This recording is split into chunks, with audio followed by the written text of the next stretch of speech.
Let's try out Bath & Body Works' brand new face care collection. I'm starting off with their daily face wash that helps remove dirt, oil, impurities, and maintain the natural skin moisture barrier. It's also made with vitamin B to cleanse without leaving the skin feeling tight or dry. After that, I'm going in with the exfoliating face wash, which helps to gently smooth and exfoliates the skin. It's made with vitamin E and aloe that leaves the skin feeling soft and replenished. Then I'm using the Daily Face Lotion, which is lightweight, non-greasy. It's a hyaluronic acid formula that absorbs quickly and leaves your skin feeling refreshed and looking radiant.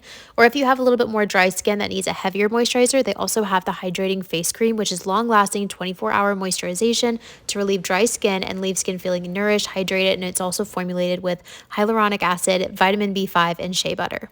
Their new collection also has 2 masks, one being the Revitalizing Face Mask, which is cucumber water and witch hazel to refresh the skin in just 10 minutes. Or if you're needing something to help with any impurities, they also have the Clay Face Mask, which is made with kaolin clay and vitamin E to remove dirt and impurities to help refine your skin's appearance. These products are all made without sulfates, artificial dyes, or parabens, and they're all dermatologist tested. So try it out and let me know what you think.